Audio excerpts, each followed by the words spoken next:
Most men think the secret is intensity, more speed, more pressure, more moves. But that's why so many couples end up stuck in the same frustrating pattern. He tries harder, she feels more pressure, and the moment never becomes that deep, full-body experience she actually remembers. Here's the truth.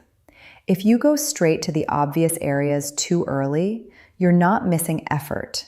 You're missing sequence. You're trying to light a fire with a log before you build the kindling. And when you skip that buildup, her nervous system stays guarded.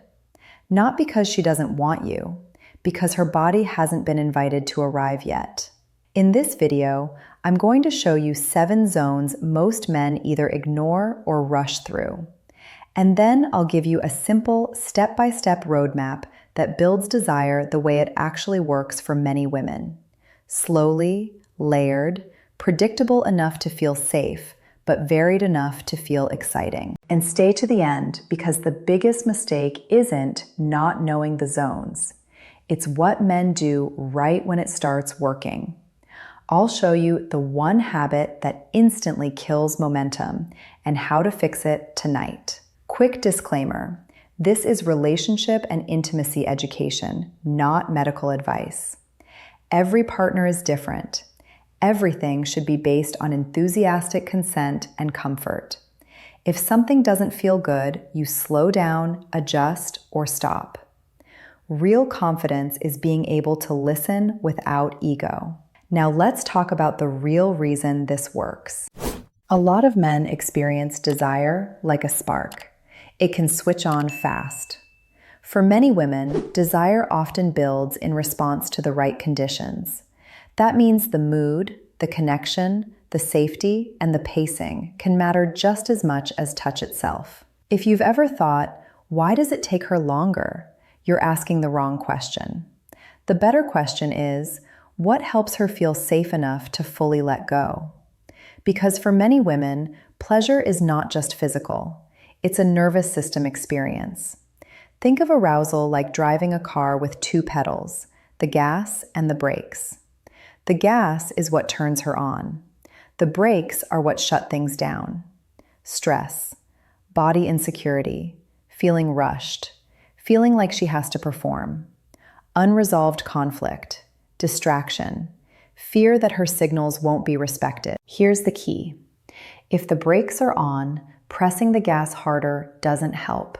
It often makes it worse. That's why going straight to the most obvious areas can backfire. If her mind isn't settled, intense stimulation can feel overwhelming, irritating, or just disconnected. So your goal is not do more. Your goal is remove friction. Lower the brakes, build anticipation, create variety. Give her body time to catch up to the moment. That's why the most important skill isn't a trick. It's what I call the calibration loop. You offer a gentle action. You pause. You read her reaction. Then you either continue, soften, or switch zones. Most men skip the pause. They rush like they're trying to complete a mission. But pleasure isn't a mission. It's feedback. And the pause is where you learn the language of her body. Now I'm going to give you 7 zones. For each one, I'll tell you why it matters, the common mistake, and what to look for as a green light. Let's build the kindling first. Zone 1 is the scalp and hairline. This sounds almost too innocent, but that's exactly why it works. The scalp is sensitive, nerve-rich, and usually associated with care, not performance. When you begin here, you're telling her body, you're not being rushed, you're being cared for. That can be more arousing than any obvious touch when her mind is still switching gears. The common mistake is treating it like a 2-second warm-up. A quick touch, then straight into something sexual. That defeats the purpose. Instead, use your fingertips and move slowly, as if you're helping her exhale. Small circles near the hairline, a gentle pass through the hair, a calm rhythm. This is about presence. Your green lights are simple. Her shoulders drop, her breathing deepens. She closes her eyes. She leans into your hand. Those are signs her nervous system is starting to soften. Zone 2 is the neck. The neck is sensitive, but it's also emotionally loaded because it's vulnerable. That vulnerability creates a special kind of intimacy when you approach it with gentleness and confidence. The common mistake is focusing on one spot and rushing. Instead, explore the entire neck area slowly. The side of the neck, the back near the nape, the space where warmth and breath create tension in a good way. Your best feedback tool is her breathing. If her breath catches, speeds up, or she tilts her head to give you access, you're doing it right. If she tenses or pulls away, soften or switch zones. Listening is the skill. Zone 3 is the ears and the space around them. This zone is preference-based. Some people love it, some hate it, some get ticklish. So you never force it, you test it. Start with sound, not touch. A low voice. One sincere sentence. Something specific, not generic. I want to take my time with you tonight. I've been thinking about you all day. I love being close to you like this. Then pause. See how she reacts. If she leans in, relaxes, or smiles, you can add a gentle kiss near the ear or along the area around it. If she stiffens, laughs uncomfortably, or pulls away, you instantly switch zones. No ego, no pressure. You're not trying to do a move. You're learning her map. Now here's the retention point most men miss. If you spend 10 minutes in these first zones and you feel like nothing is happening, that's not failure. That's the build. That's the kindling catching fire. And in the next part, I'll show you where the arousal often begins to noticeably shift, because it's not always where men expect. Zone 4 is the lower back and the area above the hips. This zone is underrated because it doesn't look sexual on the surface, but it can feel deeply intimate because it communicates support and groundedness. The common mistake is treating it like background touch. Instead, use one steady palm on the small of her back. Gentle pressure, slow circles, a stable rhythm. This contact can lower tension and create a feeling of being held, not chased. This zone is also your anchor. When you transition positions, a steady hand on the lower back keeps connection intact. It tells her body, you're safe, I'm here. Green lights here look like relaxation and closeness. Her hips settle. She presses back slightly. She becomes still in a calm way. That's trust building. Zone 5 is the inner thighs and hips. This is where anticipation becomes electricity. It's close enough to raise tension, but far enough to build suspense. The common mistake is using it as a ramp, a few seconds and then rushing forward. That destroys anticipation. Instead, start farther away than your instincts. Move slowly. Stop early on purpose. Switch sides. Repeat. Let the not yet create desire. If you want a simple structure, do this. Touch the inner thigh, pause, move away, come back, pause again. Variety keeps her brain engaged. The brain is part of the pleasure. Your green lights are clear. Her breathing changes. Her hips angle toward you. She guides you with her hands. She pulls you closer. That's your permission to progress. Now we have arrival, trust, and anticipation. Next comes the zones men think are the main event.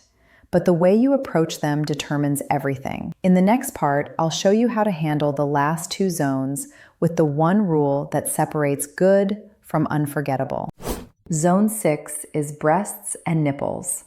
This zone is highly variable. Some days it's extremely sensitive. Other days it's less responsive. Mood, stress, and timing can change everything. The common mistake is going straight to maximum intensity. Instead, treat this zone like a dial, not a switch. Start around the area.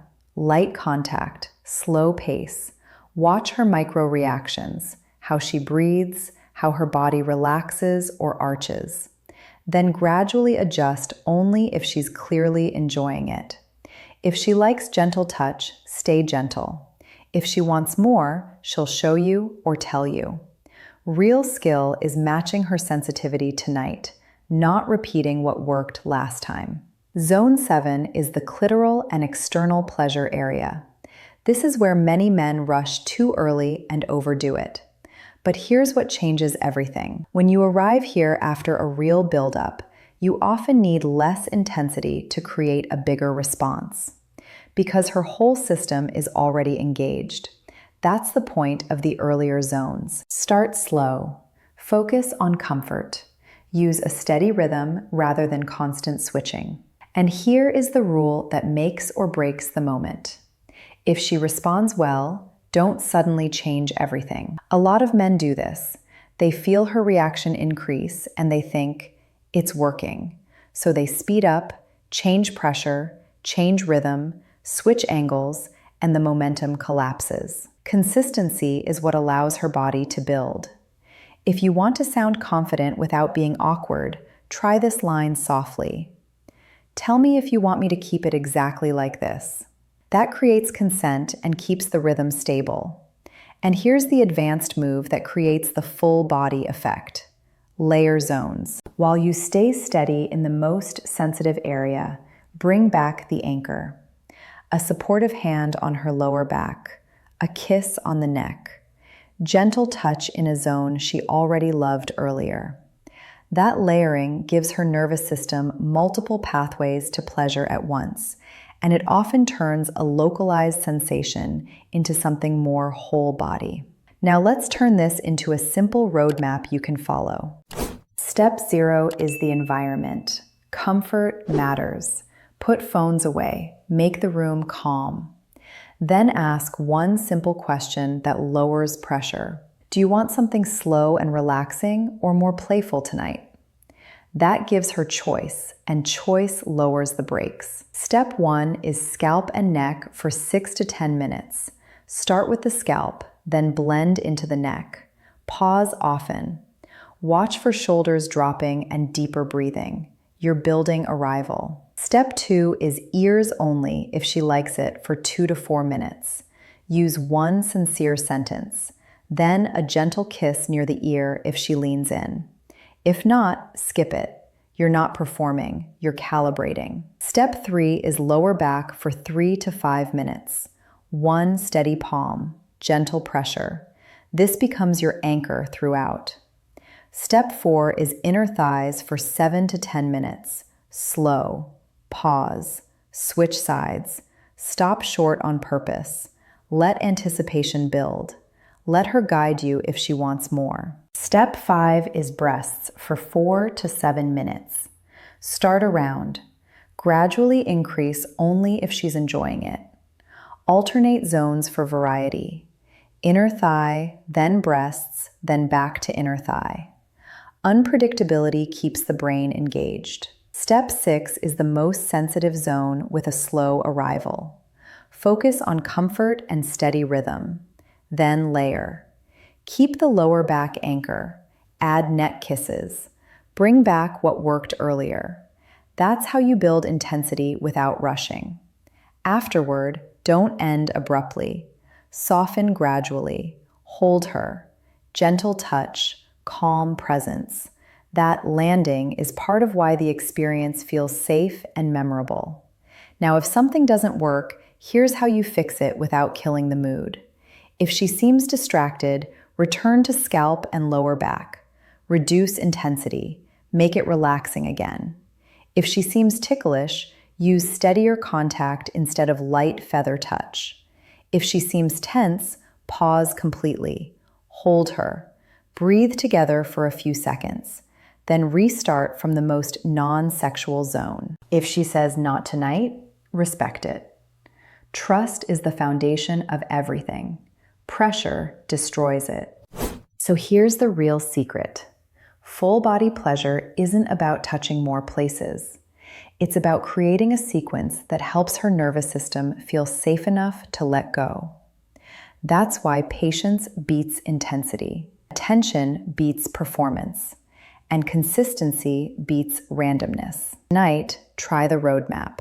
Scalp, neck, ears if she likes them, lower back anchor, inner thighs with patience, breasts like a dial. Then the most sensitive zone with comfort and steady rhythm, while layering the zones she already loves. Go slower than your instincts, listen harder than your ego. And remember, the goal isn't to get somewhere. The goal is to build a moment she actually feels. In the next video, I'll show you how to ask for feedback in a way that feels seductive, not awkward, so you can learn exactly what she loves without breaking the mood. Because when you can communicate inside the moment, everything gets easier, calmer, and a lot more powerful.